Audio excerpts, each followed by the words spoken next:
A very good afternoon, everyone. On behalf of D.Y. Patil College of Engineering and Technology, Kolhapur, I, Professor Madhugandha Mithari, and I, Professor Radhika Dhanal, seek pleasure to welcome you to today's seminar on Engineering Admission Process 2021-22. I heartily welcome our guests for today, Dr. Anil Kumar Gupta, Executive Director, D.Y. Patil Group, Kolhapur, Shri Kunal Y. Patil, Admission Expert, State CET Cell, Mumbai. Yes, the moment for which we have been waiting since afternoon, long time.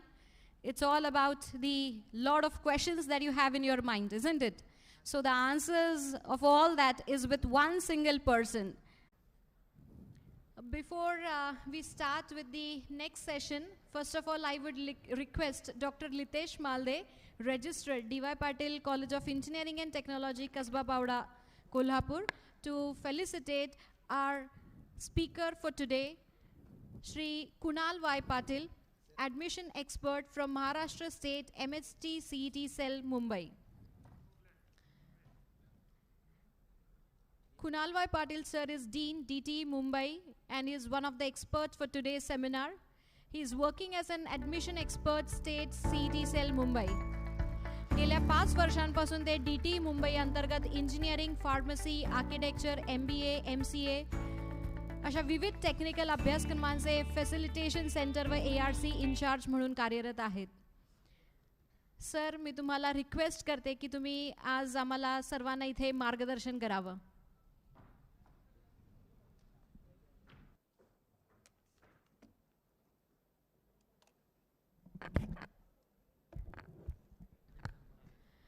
Before we start with this session, I would also request Dr. Rahul Patil, Coordinator, Admission Cell and HOD of Chemical Department of D.Y. Patil College of Engineering and Technology, Kasba Pauda, Kolhapur, to the most important part that you would miss. So please be seated. Sir is going to tell us about the modifications in the current admission process that is required. बाहेर जात आहेत त्यांना माझी request आहे की तुम्ही फक्त काही वेळापुरती थांबायचं आहे. खूप महत्त्वाच्या गोष्टी मी तुम्हाला इथे सांगणार आहे. खूप महत्त्वाच्या गोष्टी आहेत. मी तुम्हाला माझ्यातर्फे रिक्वेस्ट करतोय की तुम्ही थांबायचं आहे. थोड्या वेळातच तुम्हाला खूप महत्त्वाच्या गोष्टी ज्या कदाचित तुम्हाला कोणीच सांगू शकत नाही त्याच सांगण्यासाठी मी मुंबईवरून इथे आलोय. त्याच्यामुळे माझी तुम्हाला रिक्वेस्ट आहे की तुम्ही थोडा वेळ थांबायचं आहे. Please be seated. You are missing something which is very very important. अतिशय महत्त्वाचा पार्ट आहे आणि सर तुमच्या बऱ्याच प्रश्नांची पण उत्तरे इथे देतील. आपण लाईव्ह डेमॉन्स्ट्रेशन बघणार आहोत जे की तुमच्यासाठी खूप महत्त्वाचं आहे. सरांनी एवढ्या सुंदर प्रकारे तुम्हाला थेरॉटिकली प्रेझेंटेशनमध्ये सांगितलेलं आहे की मला सुद्धा सरांचं प्रेझेंटेशन खूप सुंदर आवडलेलं आहे. सरांनी खूप चांगल्या प्रकारे हे प्रेझेंटेशन तुम्हाला केलेलं आहे. सरांनी इंजिनिअरिंग त्यामधल्या ब्रँचेस त्याच्यामधल्या ज्या महत्त्वाच्या गोष्टी आहेत, एक इंजिनियर म्हणून आपण जीवनामध्ये पुढे जाताना ज्या आपल्या आयुष्यासाठी ज्या करिअरच्या दृष्टिकोनाने महत्त्वाच्या ठरतात अशा सगळ्या गोष्टींवर सरांनी एक मागच्या 1.5 तासामध्ये खूप चांगल्या प्रकारे आपल्याला एक ओव्हरलुक दिलेला आहे. आणि मी सुद्धा तो चांगल्या प्रकारे सरांचा सेमिनार अटेंड केला आहे. मला सुद्धा तो भावून गेलेला आहे. मी फक्त तुमची 20 मिनिटे घेणार आहे. त्याच्यामध्ये बेसिक ज्या गोष्टी महत्त्वाच्या ठरतात किंवा आपल्याकडून ज्या काही चुका होतात त्याबद्दल मी 20 मिनिटे तुम्हाला एक प्रेझेंटेशन, थेरॉटिकल डेमॉन्स्ट्रेशन आणि मग नंतर तुमचे प्रश्न, तुमच्या प्रश्नांची उत्तरं मी इथनं देणार आहे. आजच्या या कार्यक्रमाला उपस्थित डी.वाय. पाटील ग्रुपचे executive director doctor Gupta sir, तसंच डी.वाय. पाटील ग्रुपचे डीन ॲडमिशन सेल बेनी सर, प्रिन्सिपल डॉक्टर चेडे सर, रेजिस्ट्रार डॉक्टर मलाडे सर आणि उपस्थित सर्व डी.वाय. पाटील ग्रुपचे मान्यवर, कोल्हापूर जिल्ह्यातील, शहरातील तुम्ही सर्व विद्यार्थी, तुमचे पालक, तुमचे मित्र आणि उपस्थित इतर सर्व, आज तुम्ही या ॲडमिशन प्रोसेस सेमिनारसाठी उपस्थित आहात. Engineering admission process 2021-22. तुम्हा सर्वांचं मी पुन्हा एकदा नव्याने या सेमिनारमध्ये स्वागत करतोय. आणि तुम्हाला मी पुन्हा एकदा ॲश्युरिटी देतो आहे की पुढच्या 20 मिनटात तुम्हाला खरंच आनंद वाटेल की आपण हे 20 मिनटं दिले किंवा सरांचे 20 मिनटं आपल्या पुढच्या करिअरसाठी किंवा पुढच्या ॲडमिशन प्रोसेससाठी खूप उपयुक्त ठरले, याची मी तुम्हाला इथनं ॲश्युरिटी देतो आहे. तत्पूर्वी माझ्या मुख्य विषयाकडे जाण्यापूर्वी CETचा काल आपण रिझल्ट बघितला, 7च्या दरम्यान आपण लावला. त्याच्यामध्ये कोल्हापूरमधनं एक चांगला रिझल्ट आपल्याला बघायला मिळाला. आज तो टॉपर इथे उपस्थित आहे. त्यालासुद्धा माझ्या वैयक्तिक तपण माझ्याकडून आणि CET सेलकडून त्याला आमच्याकडून शुभेच्छा, खूप साऱ्या शुभेच्छा.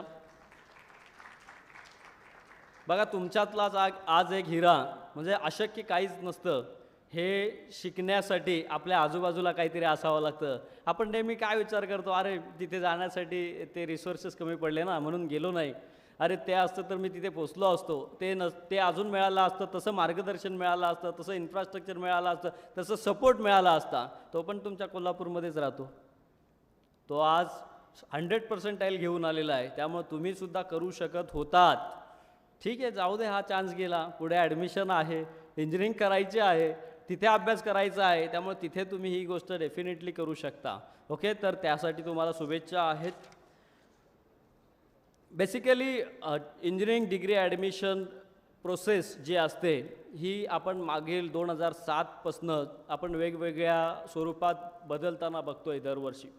तर त्याच्यामध्ये जे बदल होत असतात किंवा ज्या वारंवार विद्यार्थ्यांना अडचणी येतात किंवा आपल्याकडून नकळतपणे चुका होऊ शकतात आणि त्या चुका कधीकधी किती डेंजरस असतात किंवा त्या चुका बदलणं कुठपर्यंत शक्य आहे आणि कुठनं बदलता येत नाही, याच्याबद्दलचं एक महत्त्वाची इन्फॉर्मेशन आणि त्याच्यानंतर एक लाईव्ह डेमॉन्स्ट्रेशन गेल्या वर्षीची जी आपली पोर्टल होती त्याच्याबद्दल देणार आहे. त्यात 90% गोष्टी, 90% ॲडमिशन प्रोसेस तुम्हाला व्यवस्थित समजणार आहे त्या लाईव्ह डेमॉन्स्ट्रेशनमध्ये. ओके, सरांनी मगाशी आपल्याला जे 1.5 तास सांगितलं त्याच्यातल्या काही गोष्टी ज्या मला भावल्या. सर, तुम्ही जे सांगत होतात, तुम्ही वारंवार क्वालिटी एज्युकेशन किंवा इंजिनिअरिंगच्या रिलेटेड तुम्ही जेव्हा ब्रँचेस सांगत होतात, करिअरचं सांगत होतात, प्लेसमेंटचं सांगत होतात, वारंवार कॉम्प्युटर सायन्स इंजिनिअरिंग, कॉम्प्युटर इंजिनिअरिंगचा उल्लेख होत होता. त्यातल्या sub branches IoT, artificial intelligence, virtual reality, जे काय नवीन घडतं आहे त्याच्याबद्दल वारंवार सांगितलं जात होतं किंवा येत होतं. मला तुम्हाला सांगायला आवडेल की मी स्वतः कॉम्प्युटर इंजिनिअरिंग ब्रँचचा विद्यार्थी आहे. त्याच्यानंतर सरांच्या बोलण्यातून VCTIचा 3-4 वेळा कमीत कमी उल्लेख आला. मला तुम्हाला सांगायला आवडेल की मी VCTIचा विद्यार्थी आहे. मी VCTIमधनं MTech कॉम्प्युटर इंजिनिअरिंग हा कोर्स केलेला आहे. त्याच्यानंतर सरांनी आणखी सांगितलं की मुलांना प्रायव्हेट कॉलेजमध्ये 12वीपर्यंत शिकवतात आईवडील आणि शेवटी 12वीनंतर गव्हर्मेंट कॉलेजचा पाठलाग करायला सुरुवात करतात. तर असं घडत असतं नेहमी. का? तर सरांनी एक सांगितलं आपल्याला की तिथले जे टीचर्स, बरे इन्फ्रास्ट्रक्चर कसंही असो, पण तिथलं जे क्वालिटी टीचिंग आहे की टीचर्सची जी क्वालिटी असते ती खूप चांगली असते किंवा उच्च दर्जाची असते. तर मला ते पण सांगायला आवडेल की मी सुद्धा एका गव्हर्मेंट इंजिनिअरिंग कॉलेजला प्राध्यापक आहे. म्हणजे सरांनी ज्या 3 बेसिक गोष्टी सांगितल्या त्या 3ही गोष्टी मला ॲप्लिकेबल ठरल्या. मी सुद्धा असाच, तुम्ही तरी शहरी भागातले असाल, काही ग्रामीण भागातले असाल, मी सुद्धा ठाण्यासारख्या एका ग्रामीण भागातून, एका छोट्याशा खेडेगावातून, तालुक्याच्या ठिकाणी शिकून, जिल्हा परिषदच्या शाळेत शिकूनच इथपर्यंत प्रवास केला आहे. आणि आज एवढ्या कमी वयामध्ये CET सारख्या स्टेट लेवलचे ॲडमिशन करणाऱ्या बॉडीमध्ये आपल्याला एक्सपर्ट म्हणून काम करायला जी संधी मिळते, ही कदाचित आपण जे प्रामाणिकपणे कष्ट केले, प्रयत्न केले, अनेक गोष्टी शिकण्याचा नेहमीच संकल्प ठेवला, त्याच्यावर आपण खरे उतरत गेलो, मेहनत घेतली, त्याच्यामुळे कदाचित हे शक्य झालं आहे. मला तुम्हाला बघा, आयुष्यात वेळ कशी असते आपण नाही सांगू शकत. केवढं इंटरेस्टिंग लाईफ असतं. मला जे एक्सपिरियन्स मिळालं ते तुम्हाला सांगतो. 2008 साली माझं ॲडमिशन झालं होतं इंजिनिअरिंगला. डिग्रीसाठी 2008 साली मी ॲडमिशन घेतलं. त्यावेळेस ॲडमिशन हे DTE करत होते आणि DTEमध्ये डायरेक्टर आपले महाजन सर होते, SK Mahajan sir, doctor SK Mahajan sir. आणि आज मी तेव्हा विद्यार्थी होतो. सरांच्या सहीने माझं ॲडमिशन झालं होतं, अलॉटमेंट, कन्फॉर्मेशन, ॲडमिशन. आणि आज परिस्थिती अशी आहे की मी सरांचा कलिग म्हणून सरांच्या जोडीला काम करतो. एवढे लाईफ एक्सपिरियन्सेस असतात, किंवा जर तुम्ही ठरवलंच तर तुम्हाला काही गोष्टी थोड्याशा अंतराने, 12ला माझं डिग्री कंप्लीट झालं, 17पासून या सिस्टममध्ये आलो, म्हणजे फक्त 5 वर्षात टॉपमोस्ट पर्सन, आणि आज जे CET-CELचे आपले टेक्निकलचे एक्झाम कोऑर्डिनेटर आहेत त्यांच्या जोडीला मी काम करतो. सो या सगळ्या गोष्टी पॉसिबल आहेत. सरांनी जे पॉईंट सांगितले ते सगळे मान्य करण्यासारखे आहेत. मी तुम्हाला त्यात आणखी एक वारंवार पॉईंट सांगेन की क्वालिटी ऑफ एज्युकेशन महत्त्वाचं आहे. आजच्या घडीला क्वालिटी ऑफ एज्युकेशन महत्त्वाचं आहे. तुम्ही भले प्लेसमेंट नाही मिळाली एखाद्या क्वालिटी इन्स्टिट्यूटमधून, तरी तुम्ही तुमच्या स्वबळावर प्लेसमेंट मिळू शकता, डेफिनेटली मिळू शकता. म्हणून क्वालिटी ऑफ एज्युकेशन हा एक फॅक्टर तुमचा असला पाहिजे. आता आपण मुख्य विषयाकडे येऊया. डॉक्टर गुप्ता सरांनी ज्या आपल्याला काही गोष्टी सांगितल्या त्याच्यामध्ये सर तुमची परमिशन असेल तर 1-2 करेक्शन्स आहेत मी करू इच्छितो. कारण महत्त्वाचं आहे, तुम्हाला जसंही इन्फॉर्मेशन ब्राउशर येईल तेव्हा तुम्हाला माहिती पुस्तिकेतून तुम्ही ते करेक्शन्स फाइंड आउट कराल, किंवा तुम्हाला ते समजेल. जी माहिती पुस्तिका CET-CEL देते, आम्ही देतो, त्याच्यातून तुम्हाला ते कळेल. पण सगळ्यात महत्त्वाचं, सरांनी जे सीट डिस्ट्रीब्युशनच्या वेळेस आपल्याला सांगितलं होतं की होरिझॉन्टल रिझर्वेशन्स होते. एक आपले नॉर्मल रिझर्वेशन्स जे कॅटेगरी वाईज जातात, त्याच्यानंतर त्याच्या जोडीला आपले काही होरिझॉन्टल रिझर्वेशन्स, पॅरलल रिझर्वेशन्स आपण करतो, ज्याच्यामध्ये महिलांसाठी रिझर्वेशन्स आपण देतो, अपंगांसाठी रिझर्वेशन्स देतो, EWS डिफेन्स कॅन्डिडेटसाठी आपण रिझर्वेशन्स देतो. तर हे जे रिझर्वेशन्स आहेत ते सांगताना सरांनी थोडेसे वेगळे काढून सांगितले होते. सरांनी तिथे दाखवताना करेक्ट दाखवलेलं आहे, पण तुम्हाला ते कदाचित असं समजलं असेल की ह्या सीट्स आहेत या आधी त्या ओपनमधून वेगळ्या काढल्या जातात आणि मग नंतर उरलेल्या त्या ओपनला. असं नाही आहे. सरांनी सांगताना बघा, सरांची जी PPT होती त्याच्यामध्ये करेक्ट होतं, फक्त थोडंसं त्याचं मिनिंग जे मला जसं कळलं, कदाचित तुमच्यात पण तसं मिसअंडरस्टँडिंग होऊ नये म्हणून मी पुन्हा एकदा रिपीट करतो की समजा आता 60 जागा आहेत, 5% हँडिकॅपसाठी रिझर्व आहेत जागा. हँडिकॅप विद्यार्थ्यांसाठी 5% जर जागा रिझर्व असतील, आपण 100 जागा पकडू, 100 जागा त्याच्यातल्या 5%, तर 5 जागा या हँडिकॅप विद्यार्थ्यांसाठी, PWD ज्यांचे मिनिमम 40% अपंगत्व आहे त्यांच्यासाठी. मग त्या 5 जागा आहेत त्या ओपनमधूनच काढल्या जातील का? नाही. गेल्या वर्षी याच्यावर आपल्याला अमेंडमेंट मिळाली गव्हर्नमेंटकडून की त्या जागा आपण आता ओपनमधून काढत नाही. त्या जागा जर पूर्णांकामध्ये जर पॉईंट व्हॅल्यू जात असेल, कॅल्क्युलेशन करताना रिझर्वेशन पर्सेंटेजनुसार जर पूर्णांकात व्हॅल्यू जात असेल, तर आपण त्या रिस्पेक्टिव्ह कॅटेगरीला ती जागा इयरमार्क करून टाकतो, म्हणजे स्पेशली तिला डेडिकेटेड देऊन टाकतो. समजा ओबीसीचं 19% आरक्षण असतं, ओबीसीला इट इज पॉसिबल की एक सीट जाण्याची शक्यता मोस्ट प्रॉब्ली असते, कारण त्यांचा पर्सेंटेज जास्त आहे. मग अशा वेळेस ती ओपनमधून काढली जाईल का? नाही. ओबीसीच्या ज्या 19% रिझर्वेशनमधल्या जागा होत्या ना, त्याच्यातलीच एक जागा ही हँडिकॅप विद्यार्थ्याला दिली जाईल. लक्षात ठेवा, रिस्पेक्टिव्ह कॅटेगरीकडे जर ती जागा गेली, इयरमार्क झाली, तर त्याच कॅटेगरीकडून ती काढली जाईल. हे तुमच्या लक्षात आलं पाहिजे. पण जर ओबीसीला इयरमार्क झाली तर डेफिनेटली ओबीसी कॅन्डिडेटच हँडिकॅप अपंग ओबीसीच असला पाहिजे, हे पण आहे. आणि त्याच्या खाली एक तुम्हाला सीट मॅट्रिक्समध्ये बघायला मिळेल की कॉमन फॉर ऑल, कॉमन जागा, हँडिकॅपमध्ये कॉमन जागा असते. कॅन्डिडेट ज्या कॅटेगरीचा अवेलेबल होईल, STचा अपंग विद्यार्थी अवेलेबल झाला तर आपण STमधून एक जागा कमी करणार आहेत, STच्या सीट मॅट्रिक्समधून. SCचा अवेलेबल झाला तर SCमधून, कॉमन फॉर ऑल. आणि परत त्याच्यात एक कंडिशन आहे, एक सीट जर कॉमन 2 जागा आहेत, कॉमन फॉर ऑल कॅटेगरी जर 2 जागा आहेत, त्याच्यातली पहिली जागा डिमांडेडमध्ये ST अपंग विद्यार्थ्याला मिळाली आणि परत दुसरा डिमांडेड मेरिटमध्ये ST विद्यार्थी आहे, तर त्याला देता येईल का? नाही. ST कॅटेगरीला एक जागा दिल्यानंतर ST कॅटेगरीला मिळणार नाही.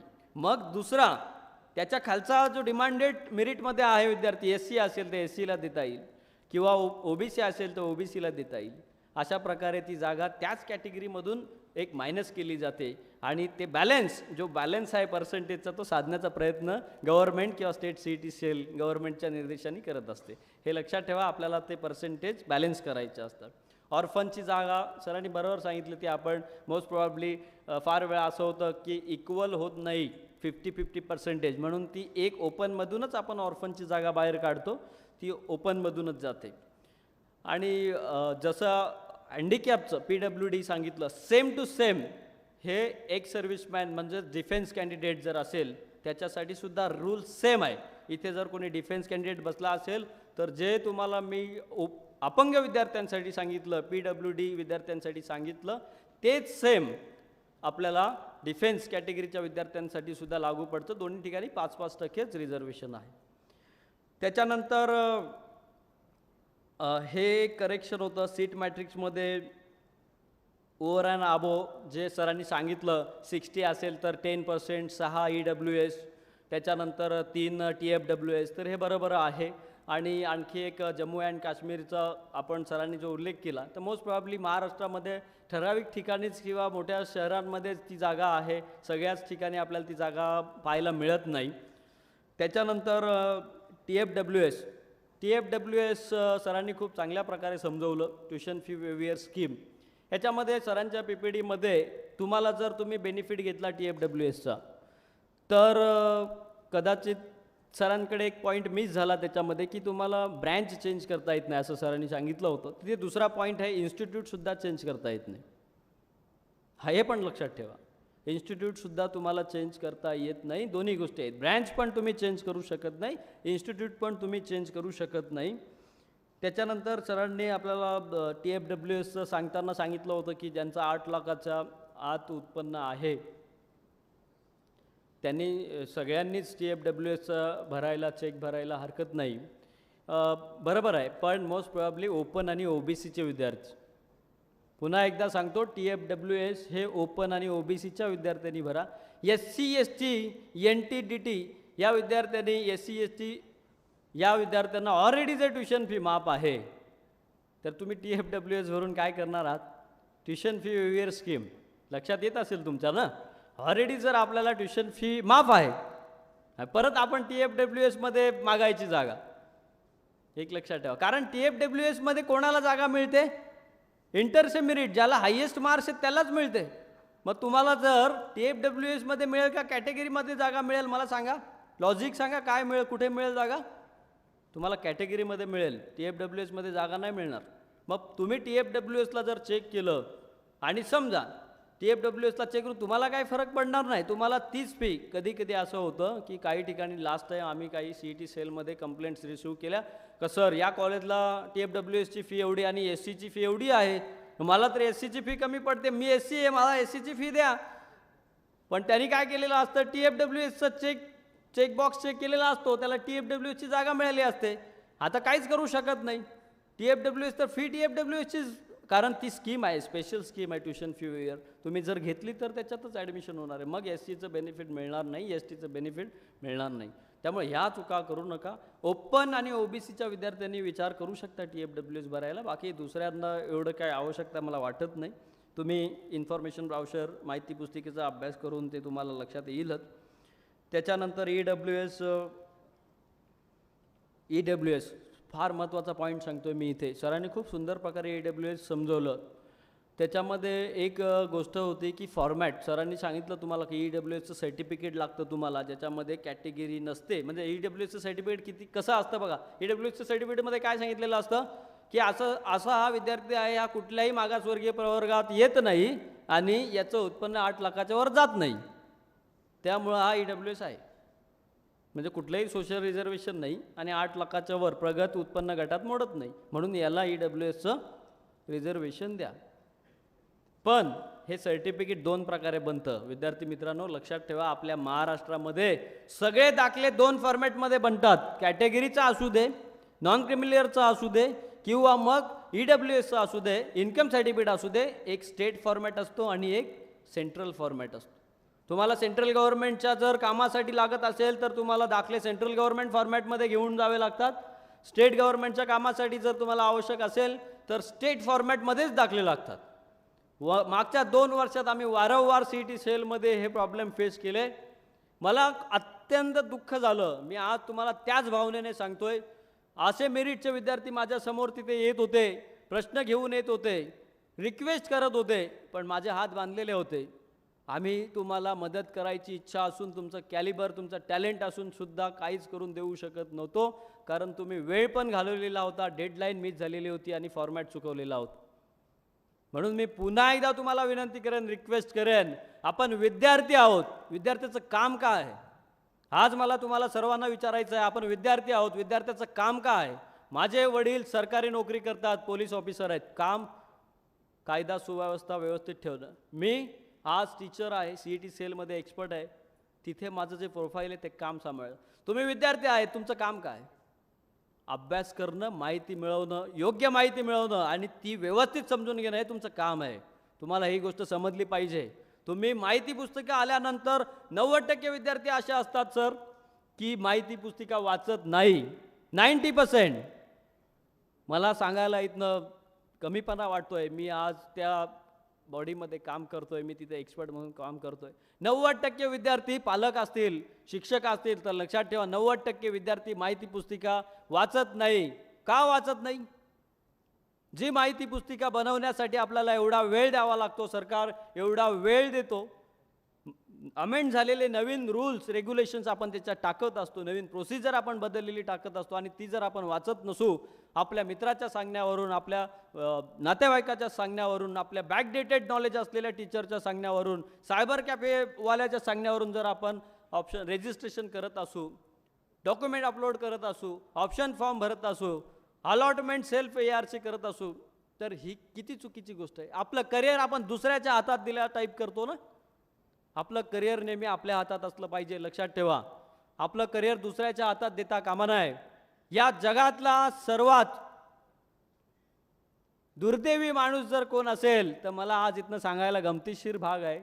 या जगातला सर्वात दुर्दैवी माणूस जर कोण असेल, तर तो सायबर कॅफेवाला आहे. सायबर कॅफे गमतीशीर आहे हा विषय. मी असं का म्हणतो, आमच्याकडे खूप सारे विद्यार्थी येतात, जेव्हा प्रॉब्लेम्स घेऊन येतात, महाराष्ट्राच्या कानाकोपऱ्यातून येतात, नागपूरवरनं येतात, अमरावतीवरनं येतात, वेगवेगळ्या ठिकाणून येतात. आणि ते कधी येतात? जेव्हा सगळे रस्ते बंद होतात, तेव्हा त्या रस्त्यावर येतात. तिथे आल्यानंतर आम्ही जेव्हा त्यांना विचारतो, रे बाळा असं का केलं, किंवा हे असं होतं, असं तू कसं केलं, वाचलं नाही की नाही? सर तो माझा फॉर्म ना सायबर कॅफेवाल्याने भरला होता. सर ते माझं डॉक्युमेंट ना सायबर कॅफेवाल्याने अपलोड केलं होतं. सर ते माझं ऑप्शन फॉर्म ना सायबर कॅफेवाल्याने भरलं होतं. सेल्फ ARC ना सायबर कॅफेवाल्याने. सगळ्या गोष्टीला सायबर कॅफेवाला. एवढा दुर्दैवी कसा तो सायबर कॅफेवाला? एवढे सहज आहे का हो आपलं करिअर एखाद्या दुसऱ्या माणसाच्या, त्रयस्थ माणसाच्या सांगण्यावरनं आपण कन्फर्म करणं? ऑप्शन फॉर्म म्हणजे आपण किती महत्त्वाची गोष्ट आहे, तुम्हाला समजून घ्या. खूप महत्त्वाची गोष्ट आहे. एवढं सोपं नाही आहे की मी आणल्या आकडे. सरांनी किती सुंदर प्रकारे तुम्हाला सांगितलं की त्याच्यावर अभ्यास करणं, 20 दिवस आहेत, अभ्यास करा, नाहीतर प्रॉब्लेम येईल. गोष्ट खरी आहे. ॲनालिसिस करावं लागेल.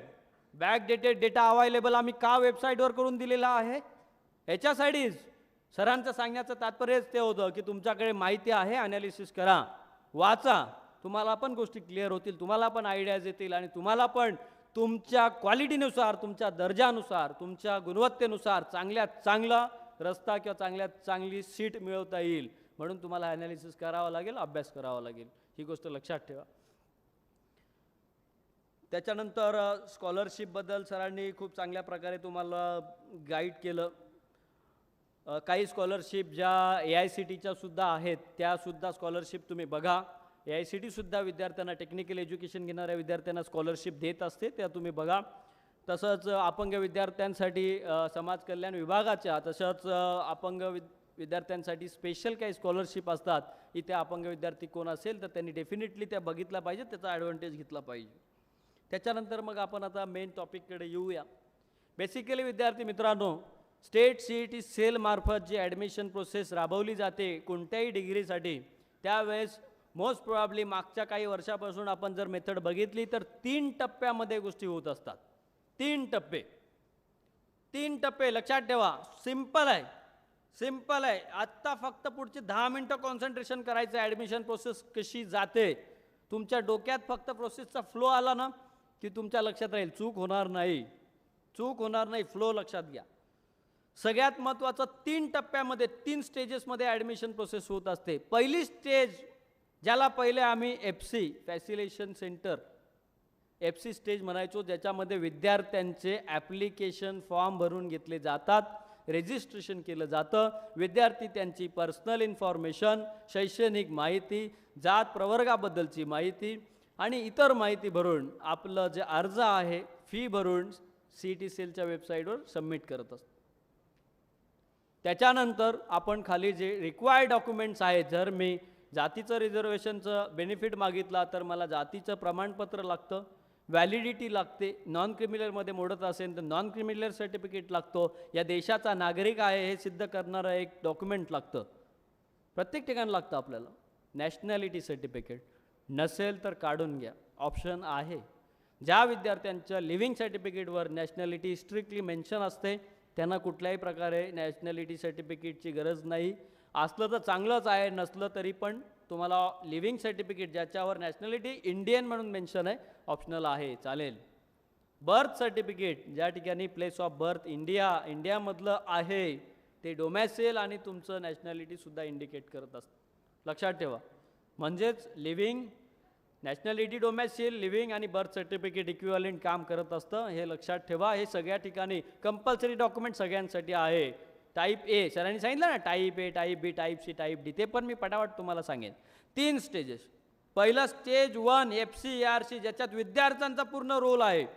पूर्णच्या पूर्ण रोल विद्यार्थ्यांचा आहे. तुम्हाला काय करायचं आहे, तुम्हाला सुरुवातीला ईमेल आणि मोबाईल नंबरनी CETच्या वेबसाईटवर रजिस्ट्रेशन करायचं आहे. लगेचच तुम्हाला लॉग इन करून तुमचा पूर्ण जो ॲप्लिकेशन फॉर्म आहे तो भरायचा आहे. डॉक्युमेंट अपलोड करायचे आहेत. ॲप्लिकेशन फी CETला तुम्ही ऑलरेडी भरलेली असते त्यामुळे भरावी लागत नाही. जे JEEचे विद्यार्थी आहेत, ऑल इंडियासाठी येणारे JEEचे विद्यार्थी आहेत, त्यांना फी भरावी लागते. तुमचा ॲप्लिकेशन फॉर्म सबमिट होतो. आता ॲप्लिकेशन फॉर्म सबमिट झाल्यानंतर पुढची स्टेप काय असते? पुढची स्टेप असते व्हेरिफिकेशन. तुम्ही डॉक्युमेंट अपलोड केले तर व्हेरीफाय पण करायला पाहिजेत, बरोबर. व्हेरीफाय कोण करतं तर स्क्रुटिनी सेंटर व्हेरीफाय करत असतं. आता आम्ही खूप वेळा जे प्रॉब्लेम्स फेस करतो डॉक्युमेंट्समध्ये, जे इश्यू आहेत त्या स्क्रुटिनी सेंटरला आणि जे दुसरे फिजिकल स्क्रुटिनी असेल किंवा ऑनलाईन स्क्रुटिनी करणारे जे मेंबर्स असतात त्यांना काय प्रॉब्लेम येतो, विद्यार्थी काय चूक करतात. दाखले तुम्हाला अपलोड करायला सांगितलेले आहेत, कागदपत्र मार्कशीट अपलोड करायला सांगितलेले आहेत ओरिजिनल फॉर्मॅटमध्ये. ट्रू कॉपी नाही, ओरिजिनल फॉर्मॅटमध्ये. ओरिजिनल सांगितलेलं आहे तुम्हाला. कलरमध्ये जे ओरिजिनल आहे ते करायचे आहे. तुम्ही काय करता, झेरॉक्स अपलोड, झेरॉक्सवर अटेस्टेड अपलोड. मग ओरिजिनल कुठे गेलं? जर ॲडमिशन तुमचं ओरिजिनल व्हेरीफाईंग करून करायचं आहे, मग ओरिजिनल गेलं कुठं? फार वेळा प्रॉब्लेम येतो. मी पुन्हा एकदा सांगेन, ही मिस्टेक करू नका. तुमच्याकडे जर ओरिजिनल आहे ना, तुम्ही शोधा ना. घरी राहिला असेल, सायबर कॅफेत फॉर्म भरता, घरी जाऊन घेऊन या ओरिजिनल, स्कॅन करा. 1 स्ट्रोकमध्ये तुमचं ॲप्लिकेशन सबमिट होईल, व्हेरीफाय होईल, स्क्रुटिनाइज होईल. आणि नाही केलं का तुमच्या मागे इडापिडा लागेल. आणि मग काय होईल की तुम्ही भरलंय, FC सांगते तुमचं चुकलंय, ती तुम्हाला परत रिटर्न करते, तुमचं ॲप्लिकेशन अनलॉक करते, तुम्हाला परत सांगते करेक्ट करा. तुम्ही करेक्ट करता, परत FCला पाठवता. FCला माहीत झालं आहे हा विद्यार्थी खूप हुशार आहे, नुसता मिस्टेक करतो. FC अजून अलर्ट होते तुमच्याबद्दल, सगळं व्यवस्थित बघायला लागते, हे चुकलंय, परत रिटर्न पाठवते, असं सुरूच होतं. म्हणून मी पुन्हा एकदा सांगेन की व्यवस्थित फॉर्म भरा. ओरिजिनल आहेत आपल्याकडं, पण आपण हलगर्जीपणा करतो, आपण आळस करतो, त्याच्यामुळं ते अपलोड करायला विसरतो. तसं करू नका. ओरिजिनल प्रतीतच करा. जर तुम्हाला 1 स्ट्रोकमध्ये तुमचं ॲप्लिकेशन कन्फर्म करून घ्यायचं असेल तर काहीच अडचण तुम्हाला येणार नाही. जशी तुमची अडचण असते ना, तसं स्क्रुटिनी करणारा जो शिक्षक आहे किंवा जो मेंबर आहे त्यालासुद्धा अडचण आहे, त्याचीसुद्धा जबाबदारी आहे. जेवढी तुमची जबाबदारी आहे ना तशी त्याचीसुद्धा तेवढीच जबाबदारी आहे. त्याच्यामुळं तो तुम्हाला कुठलीही सूट देणार नाही आणि शासन त्याला देऊनही देणार नाही, लक्षात ठेवा.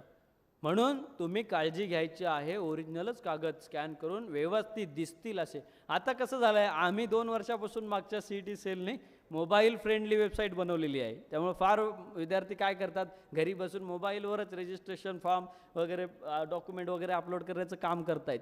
करा, आनंद आहे, आम्ही त्याच्यासाठीच केलेलं आहे.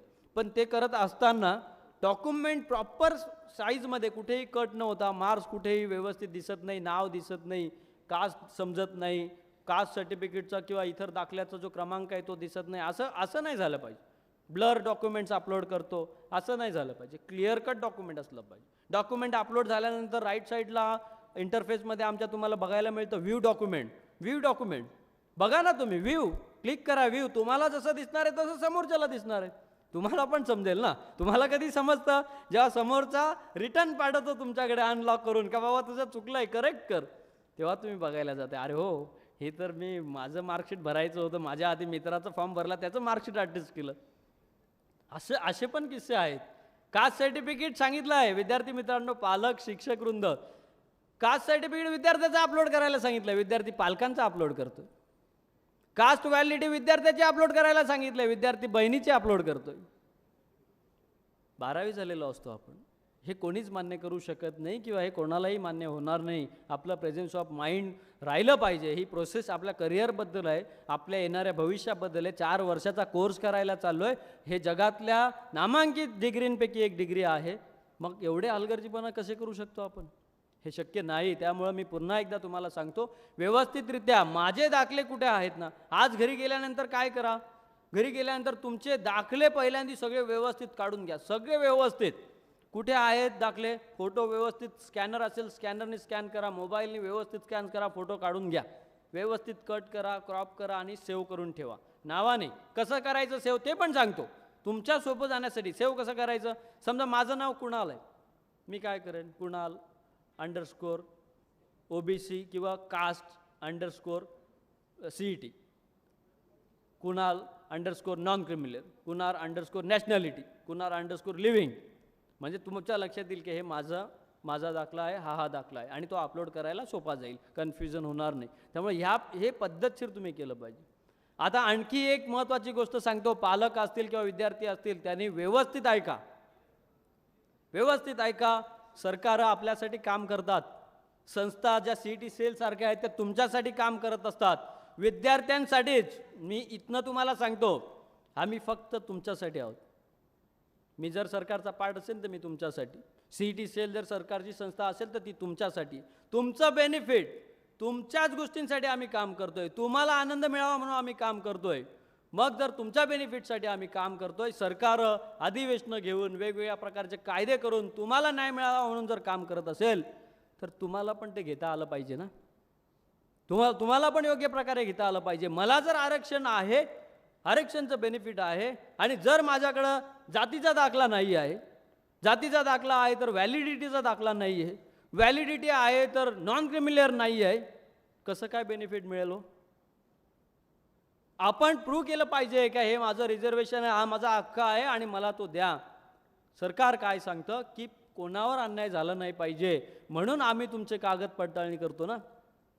दुसऱ्या मुलावर अन्याय नाही झाला पाहिजे म्हणून आम्हाला तुमचे डॉक्युमेंट्स व्यवस्थित स्क्रुटिनाइज करावे लागतात ना. मेन कारण ते समजून घेण्याचा प्रयत्न करा. आम्हाला कोणालाच परत पाठवायचा नाही. मी कितीही काही केलं तरी शिक्षक आहे.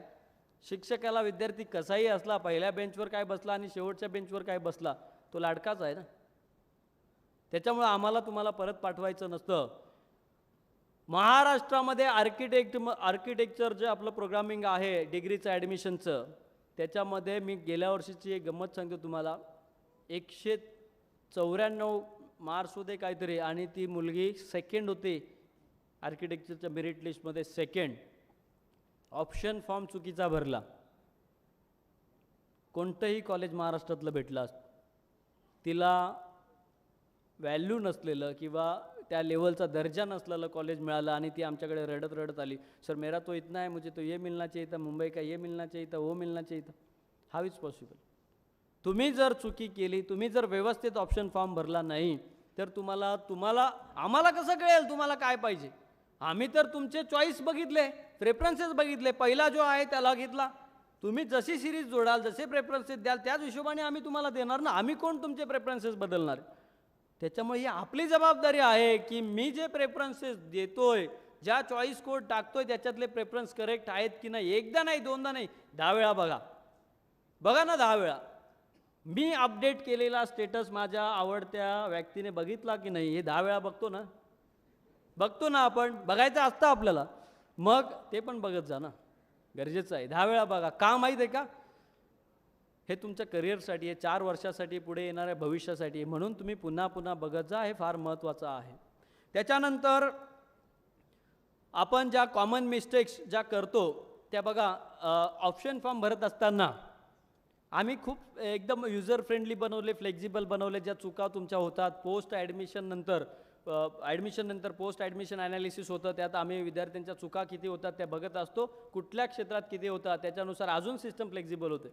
मग आम्ही काय केलं मागच्या 2 वर्षात, मुलं काय करायची बघा, मुलं काय करायची, मेल फिमेल, मेल फिमेल, मेलचा फिमेल झाला, फिमेलचा मेल झाला, ड्रॉप डाऊन असतं, चेक करताना चुकलं की काय होतं प्रॉब्लेम, फिमेलला रिझर्वेशन आहे, जसं सरांनी मगाशी सांगितलं आहे त्यांना, मुलींना रिझर्वेशन असल्यामुळं जर तुम्ही मुलगी म्हणून सिलेक्ट केलं तर प्रॉब्लेम काय होतो, तुम्ही मुलींच्या मेरिटमध्ये तुम्हाला नंबर असाईन होतो. आणि रिलेटिव्ह असाइनमेंट असते, जे सर मगासपासून तुम्हाला जे नंबर सांगत होते, merit number, merit number, merit number, हे जे मेरिट नंबर आहेत ते रिलेटिव्ह असाइनमेंट्समध्ये असतात, रिलेटिव्हली असाइन केलेले असतात. रिलेटिव्हचा अर्थ काय असतो, एकमेकांवर अवलंबून असतात, एकाच्या खाली दुसरा, दुसऱ्याच्या खाली तिसरा, तिसऱ्याच्या खाली चौथा.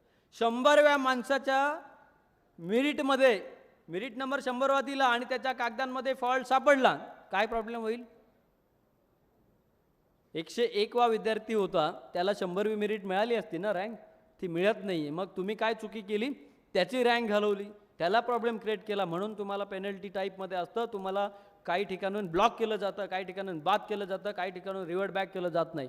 रिलेटिव्ह आहे, म्हणून तुम्ही लक्षात ठेवा, हे खूप महत्त्वाचं आहे. व्यवस्थित समजून घ्या. व्यवस्थित समजून घेण्याचा मार्ग एकच आहे, आमची वेबसाईट चालू झाली की इन्फॉर्मेशन ब्राउचर येईल, माहिती पुस्तिका येईल, मस्त वाचून काढायची. 2 दिवस, 4 दिवस, 6 दिवस माहिती पुस्तिकाच वाचा, काही फरक नाही पडत. फॉर्म जर 4 दिवस माहिती पुस्तिका वाचली ना तुम्ही, फॉर्म भरायला फक्त 15 मिनिटं लागतील, फक्त 15 मिनिटं लागतील. मग वाचा ना 4 दिवस, काय प्रॉब्लेम होतो. आपल्याला पण माहीत होईल की मला बेस्ट काय मिळणार आहे, मार्केटमधलं काय काय. मोबाईल घेताना आपण काय करतो, कुठला प्रोसेसर आहे समजत नाही आपल्याला, प्रोसेसर हे म्हणजे काय, वरचा आकडा आहे म्हणून हा प्रोसेसर. मेमरी 64 नको, 128 GB पाहिजे. रॅम 4 नको, 8 GB पाहिजे. एवढं आपल्याला कळतं, बरोबर आपण त्याचा रिसर्च करतो. नाही, मी आता फ्लिपकार्टवर नाही घेत, बिग बिलियन्स डेला घेतो, का डिस्काउंट मिळेल. काय अभ्यास आपला. मग तसा अभ्यास आपण आपल्या इन्फॉर्मेशन ब्राउचरचा सुद्धा करूया आणि चांगल्या प्रकारे कुठलीही चूक होणार नाही याची खातरजमा करूया. तुमच्याच फायद्यासाठी आहे ती गोष्ट. त्याच्यानंतर मेरिट लिस्टच्या संदर्भामध्ये आपण आता तुम्ही कागद अपलोड केले, तुमचं ॲप्लिकेशन सबमिट केलं, स्क्रुटिनी कमिटीकडे गेलं, स्क्रुटिनी होण्यासाठी गेलं. आता 2 ऑप्शन सरांनी सांगितले, त्याच्यामध्ये रेग्युलर मेथड आपली ई स्क्रुटिनी जी दरवर्षी गेल्या वर्षीपासून होते ती तर आहेच, फिजिकल स्क्रुटिनीचं आपण बघूया कसं आहे. तर हे यामार्फत तुम्हाला स्क्रुटिनी म्हणजेच काय, तुमच्या कागदांची पडताळणी, सिम्पल. तुम्ही जे म्हटलं आहे पर्सनलमध्ये, माझी डेट ऑफ बर्थ ही आहे, मी फिमेल आहे, माझी कास्ट ही आहे, माझ्याकडे नॉन क्रिमिनल आहे, माझा 8 लाखाच्या आत आहे, मी अपंग आहे, मी EWS आहे, मी डिफेन्सवाला आहे, मी एक सर्व्हिसमॅन आहे, मी हे मी ते, हे फक्त व्हेरीफाय करणं म्हणजे स्क्रुटिनी. आलं लक्षात का, त्याच्या सपोर्टला तुमच्याकडे डॉक्युमेंट आहे की नाही. मग ही स्क्रुटिनी करत असताना जर तुमच्याकडून काही मिस्टेक झालेली असेल तर काय होतं, तर एक गोष्ट होते, स्क्रुटिनी करणारी जी टीम आहे, मेंबर आहे, ई स्क्रुटिनी जर असेल, ऑनलाईन स्क्रुटिनी, ऑनलाईन ई स्क्रुटिनीचा अर्थ काय आहे, मागे माहिती करून घ्या. ई स्क्रुटिनी म्हणजेच काय, ऑनलाईन स्क्रुटिनी. घरीच बसून कागद अपलोड करायचे आणि घरीच बसून ऑनलाईन स्क्रुटिनी मोड सिलेक्ट करून सबमिट करायचा. ऑटोमॅटिकली रँडमली तुमच्या आजूबाजूच्या एखाद्या संस्थेमध्ये तुमचा फॉर्म जाईल, ज्याला स्क्रुटिनी सेंटर म्हणून अलॉट केलेला आहे CET सेलनी. ती कमिटी किंवा तो मेंबर तुमचा ॲप्लिकेशन उघडेल, तिथे त्याला पाहायला मिळेल तुमचा फॉर्म, कागदाबरोबर मॅचिंग करेल, करेक्ट असेल तर करेक्ट, जर काही मिस्टेक असेल तर तुम्हाला रिटर्न पाठवेल फॉर्म, नॉट कन्फर्म करणार नाही, रिटर्न पाठवेल एरर म्हणून मार्क करून. आणि बघा एवढं चांगलं आहे, डिस्क्रिपन्सी जी दिली जाते मार्क करून दिली जाते. एवढी फ्लेक्झिबल सिस्टम आहे की तुम्ही कुठे चुकलात हे सुद्धा आता मार्क केलं जातं.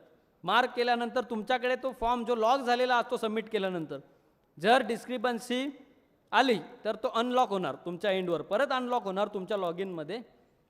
तुम्हाला त्याचा मॅसेजसुद्धा येतो. आता खूप फ्लेक्झिबल झाले, मॅसेज येईल, तुम्ही बघायचं कन्फर्म नाही झालं, एरर डिस्क्रिपन्सीचा मेसेज आला आहे. डिस्क्रिपन्सी म्हणजे एरर, काहीतरी एरर आहे आपल्या ॲप्लिकेशनमध्ये, तिथे सांगितलं जाईल 10वीचे मार्क्स चुकलेत, 12वीच्या गणितातले मार्क्स चुकलेत, तर ते करेक्ट करा. लगेच आपण जायचं त्या डिस्क्रिपन्सीवर, लिंकवर क्लिक करायचं, लॉग इन केल्यानंतर त्याच्यावर क्लिक करायचं, मार्क्स करेक्ट करायचे, परत ते डॉक्युमेंट अपलोड करायचं, सबमिट करायचं, परत सबमिट होईल, स्क्रुटिनी सेंटरकडे जाईल, स्क्रुटिनी सेंटर त्याला स्क्रुटिनाइज करेल आणि तुमचं ॲप्लिकेशन जर करेक्ट असेल तर कन्फर्म करेल, तुम्हाला त्याचं मेसेज येईल की तुमचं ॲप्लिकेशन कन्फर्म झालं म्हणून सक्सेसफुली स्क्रुटिनाइज झालं आणि त्याची ॲक्नॉलेजमेंट तुमच्या लॉग इनमध्ये जनरेट होईल. तुमच्या लॉग इनमध्ये ॲक्नॉलेजमेंट दिसेल, ती काढून ठेवायची, प्रिंट करून ठेवायची. त्याच्यानंतर जर हे बरोबर झालं तर प्रोव्हिजनल मेरिट लिस्ट लागते पुढे. ही प्रोसेस संपली, रजिस्ट्रेशन डेट संपली की पुढे नेक्स्ट टप्पा असतो provisional merit list. Provisional merit list म्हणजेच काय, रिलेटिव्हली नंबर दिला जातो तुम्हाला. एक तर स्टेट जनरल मेरिट नंबर असतो. स्टेट जनरल मेरिट नंबर म्हणजेच काय, सगळ्या टाईपच्या विद्यार्थ्यांना, समजा 1.5 लाख विद्यार्थ्यांनी फॉर्म भरलाय तर 1.5 लाख विद्यार्थ्यांना 1 ते 1.5 लाख असे नंबर दिले जातील, त्याला जनरल मेरिट नंबर असं आपण म्हणतो.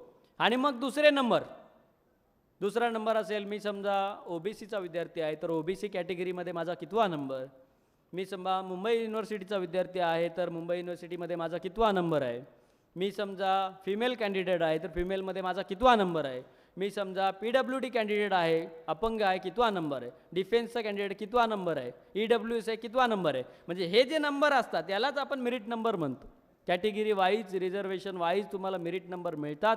याचा फायदा कुठे होतो, काय एवढी उठाठेव केली जाते, तुम्हाला ॲनालिसिस करायला अजून सोपं होतं. रिलेटिव्हली तुम्हाला तुमच्या लेवलचं, तुमच्या दर्जाचं कॉलेज मिळायला तुम्हाला आणखी अभ्यास करता येतो आणि तुम्हाला एक्झॅक्टली कॉलेज एकदम जवळपास जाऊन कॉलेज निवडता येऊ शकतं, म्हणून हे नंबर दिले जातात. आणि विद्यार्थी मित्रांनो, प्रोव्हिजनल मेरिट लिस्ट डिस्प्ले झाली बघा, खूप महत्त्वाची माहिती सांगतोय, 2 वेळा ऐका, मी एकदाच बोलेन पण तुम्ही 2 वेळा ऐकायची. जर प्रोव्हिजनल मेरिट लिस्ट डिस्प्ले झाली तर जो आपल्याला नंबर मिळतो तो प्रोव्हिजनल नंबर असतो. तो काय कायमस्वरूपी राहील असं नाही. कधी कधी असं होतं की आपलं नावच येत नाही, मग मुलं परत घाबरतात, प्रोव्हिजनल मेरिट लिस्टमध्ये माझं नाव नाही आलं, काही प्रॉब्लेम नाही, नाही आलं ना फायनल मेरिट लिस्टमध्ये तुमचं नाव येईल. जर प्रोव्हिजनल मेरिट लिस्टमध्ये आपलं नाव दिसत नाही, PDF पण दिसत नाही आणि स्टेटसमध्ये जेव्हा टाकतोय date of birth, application ID तिथे पण दिसत नाही, मग काय समजून जायचं आपलं काहीतरी कमी राहिलं आहे. आपण कुठेतरी जास्त दिवाळीच्या करंजा चकल्या जास्ती खात होतो, आपण मॅसेज इग्नोर केले CET सेलचे आणि आपला फॉर्म अनलॉक झालेला आहे, तो कन्फर्मच केला नाही, म्हणून आपण त्या रिलेटिव्ह नंबर्समध्ये किंवा मेरिट लिस्टमध्ये नाही आहोत. म्हणजे इग्नोर करणं पण चुकीचं आहे आणि इग्नोर केलं तरी आपल्याला समजत जातं.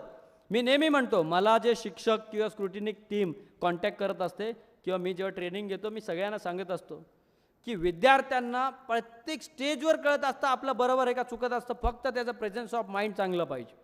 मेरिट लिस्टमध्ये माझं नाव आलं नाही, तुम्ही डायरेक्ट स्टेट CET सेलवर ऑब्जेक्शन क्वेश्चन मार्क्स करायची गरज नाही. CET सेल ॲडमिशन बॉडी एवढी चांगली आहे, माझ्या लाईफमध्ये बेस्ट ॲडमिशन आणि म्हणजे काय म्हणतात त्याला ट्रान्सपरंटली काम करणारी बॉडी मी आजपर्यंत बघितली नाही. CET सेलसारखी आजपर्यंत बघितली नाही. एवढं व्यवस्थित पॉईंट टू पॉईंट, छोट्यातला छोटा पॉईंट, 6 नंबर, काही पर्सेंटाईल्स असतात ना 6 डिजिट्सवर पण नेले जातात. टाय झाला तर मी स्वतः जेव्हा व्हेरिफिकेशनला बसतो, टाय झाला तर कधी कधी आम्ही 100 विद्यार्थ्यांचे मार्क्स टाय बघतो. पहिला टाय ब्रेकर, पहिला टाय ब्रेकर येतो पिक्चरमध्ये, पहिला टाय ब्रेकर पण टाय, दुसरा टाय ब्रेकर पिक्चरमध्ये येतो, दुसरा पण टाय, तिसरा टाय ब्रेकर पिक्चरमध्ये येतो, तिसरा पण टाय, 5व्यापर्यंत टाय ब्रेकिंग बघितलेलं आहे सर. मी तुम्हाला सांगू इच्छितो जे स्क्रुटिनी टीममध्ये काम करतात, 5व्या टाय ब्रेकरपर्यंत टाय होते कधी कधी मार्क्समध्ये. आता तुम्ही बघितले की कसे मुलं 100% किती मुलं आहेत, हे टाय ब्रेकरमध्ये जातात. हे तर हे टाय ब्रेकर ह्या मार्क्सवर डिपेंड करतं, म्हणून आपल्याला कुठलेही मार्क्स चुकवता येत नाही. प्रोव्हिजनल मेरिट लिस्टमध्ये आपलं नाव नसेल, काही चुका असतील तर त्या करेक्ट करण्यासाठी 2 ते 3 दिवस आपल्याला वेळ मिळत असतो. 2 ते 3 दिवस आपण त्याला ग्रीव्हियन्सेस पिरियड म्हणून आपण म्हणत असतो. ते ग्रीव्हियन्सेस पिरियड आपण फॉलो करायचा, तो टाईम 2 दिवसाचा असेल तो फॉलो करायचा आणि त्याच्यात आपल्या ज्या चुका असतील, त्रुटी असतील त्या करेक्ट करायच्या, फॉर्म परत सबमिट करायचा. फॉर्म सबमिट केल्यानंतर फायनल मेरिट नंबर तुम्हाला मिळतो. तो फायनल मेरिट नंबर तुमचा एकदा मिळाला, फायनल मेरिट नंबर लक्षात ठेवा की पुन्हा तुम्हाला नंबर मिळत नाही, तोच नंबर पुढे ॲडमिशनला वापरला जातो. तिथनं तुमचं पूर्ण ॲप्लिकेशन लॉक होऊन जातं तुमच्या एंडवर. मग पुढे सगळं जे काय कधीच तुम्हाला इन्फॉर्मेशन डेटा बदलता येणार नाही. पुढे नेक्स्ट स्टेप येते ऑप्शन फॉर्म फिलिंग. ग्रीव्हियन्स संपला की कॅप राऊंड सुरू होतात, कॅप राऊंड 1, कॅप राऊंड 2, त्याला आपण ऑप्शन फॉर्म फिलिंग स्टेज 2 म्हणतो. ऑप्शन फॉर्म फिलिंगमध्ये जसं सरांनी सांगितलं की अभ्यास करून तुम्हाला ब्रँच कॉलेज कुठलं पाहिजे, government added, autonomous, non autonomous, university, out other than home university, असं सगळं काही सिलेक्ट करून डिस्ट्रिक्ट वाईज तुम्हाला व्यवस्थित ते सिलेक्ट करता येतं. ऑप्शन फॉर्म 1 ते 300 चॉईस कोड तुम्ही टाकू शकता. चॉईस कोड टाकताना बघा 2 गोष्टी विद्यार्थी विसरतात. सर मला त्या कॉलेजचं TFWS पाहिजे होतं, मिळालं असतं, माझे मार्क्स चांगले होते. पण काय झालं, TFWS ज्या कॉलेजमध्ये आहे त्या चॉईस कोडला, समजा कॉम्प्युटर इंजिनिअरिंगचं चॉईस कोड 6 आकडे आहे, त्याचा TFWSचा चॉईस कोड वेगळा आहे. सेम नंबर त्याच्या खाली T लिहिलेला आहे. TFWSचा चॉईस कोड T असतो, नॉर्मल चॉईस कोडच्या पुढं काही नसतं. ज्या ठिकाणी SNDT सारखी युनिव्हर्सिटी आहे जिथे फक्त मुलींनाच ॲडमिशन मिळतं, त्या ठिकाणी फिमेलसाठी F पुढे जोडलेला असतो चॉईस कोडच्या. ज्या कोकणमध्ये, बाटूमध्ये तुम्हाला माहीत असेल की कोकण विद्यार्थ्यांसाठी रिझर्वेशन आहे, त्यांच्या पुढे K लिहिला जातो. तर हे स्पेसिफिक चॉईस कोड आहेत, ते मी तुम्हाला सांगितले. चॉईस कोड भरल्यानंतर त्याच्यामध्ये प्रेफरन्स लावणं ही खूप गरजेचं आहे, महत्त्वाचं आहे. प्रेफरन्स लावल्यानंतर तुम्हाला नंतर जर खालचा प्रेफरन्स वरचा प्रेफरन्स खाली झाला तर जे 1 नंबरला असतं, 2 नंबरला असतं, त्याच्यानुसार आम्ही तुम्हाला अलॉटमेंट देत असतो. प्रेफरन्स चुकला तर तुमचं अलॉटमेंट चुकू शकतं. आणि शेवटची तिसरी जी स्टेप आहे ती ARC व्हेरिफिकेशन, सेल्फ व्हेरिफिकेशन आपण करतो आणि नंतर 1000 रुपये भरून आपण ॲडमिशनसाठी जात असतो. तर ही जी प्रोसेस आहे ही अशा प्रकारे 3 स्टेजमध्ये होत असते. डॉक्युमेंट्स सरांनी सांगितले ते बरोबर आहेत. मेरिट लिस्टबद्दल मी सांगितलं, ऑप्शन फॉर्मबद्दल सांगितलं, अलॉटमेंटबद्दल सांगितलं. सीट ॲक्सेप्टन्स प्रोसेसमध्ये जर तुमच्याकडून चुकी झाली असेल तर तुम्हाला करेक्शन्स करता येतात, पण त्यावेळेस तुम्हाला करंटली अलॉटेड सीट जी असते ती कॅन्सल होते. हे लक्षात ठेवा, ती सीट राहणार नाही, कॅन्सल होईल. पुढच्या राऊंडसाठी तुम्ही एलिजिबल व्हाल. असे काही विद्यार्थी असतात, सीट अलॉट होते, सीट ॲक्सेप्टन्स फी भरतात आणि कॉलेजला रिपोर्ट करत नाही, आउट ऑफ कॅप होतात. पहिली चॉईस तुम्हाला लागली, ऑटो फ्रीज होते. जरी तुम्ही पैसे भरले, नाही भरले, कॉलेजला रिपोर्ट केलं, नाही केलं, तरी तुम्ही आउट ऑफ कॅप जात असता. तर ह्या ज्या काही महत्त्वाच्या गोष्टी आहेत त्या लक्षात ठेवण्यासारख्या आहेत. ह्या इम्पॉर्टंट गोष्टी जिथे आपण चुकतो ह्या मी आज तुम्हाला सांगण्याचा प्रयत्न केला आहे. मी आशा करतो की तुम्हाला या सगळ्या गोष्टी ज्या इम्पॉर्टंट ठरल्या, ज्या इम्पॉर्टंट आहे त्या समजल्या असतील. मी मागचे विद्यार्थी जे मोमेंट्स घेत आहेत त्यांना विनंती करतो की आता आपण प्रश्न उत्तरं घेणार आहोत. डॉक्टर गुप्ता सर पण आहेत, मी पण आहे. तुम्हाला जर आता काही प्रश्न विचारायचे असतील तर तुमच्या प्रश्नांची उत्तरं आम्ही इथं देणार आहोत. तुम्ही इथेच आम्हाला प्रश्न विचारू शकता. तुमच्या शंकांचं, क्वेरीजचं आन्सर आम्ही इथे देतोय. तर मी इथेच थांबतोय. Thank you so much. धन्यवाद. I request, in case if anyone has any question, you can ask. We have Dr. A.K. Gupta sir and Kunal Y. Patil sir here to answer your queries and questions. I request all those who are leaving the hall to please fill up the feedback form and submit at the registration counter outside while you leave. But before that, in case if you have any questions. Hello, सर्वांचा धन्यवाद. जर काही question नसतील, फक्त ज्यावेळी तुम्हाला CETच्या final merit list लागेल त्यांच्यानंतर आमच्या कॉलेजकडून एक मेसेज येईल की कोणत्या दिवशी आपण ऑप्शन फॉर्म भरण्याचा सेमिनार घेणार आहे. त्या दिवशी बरोबर बावडा इंजिनिअरिंग कॉलेजच्या सेमिनार हॉलला सकाळी 9 वाजता या.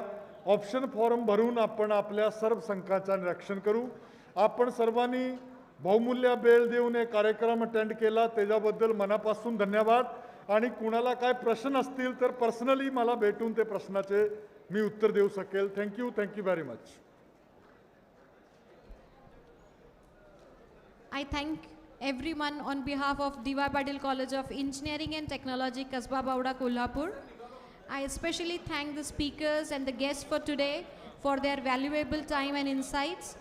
Thank you to all the parents and dear student friends for attending today's seminar. All the best for your future.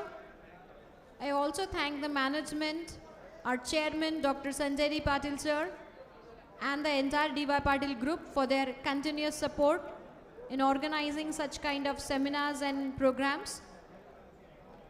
I also thank all the faculty and team admission for their initiative and cooperation.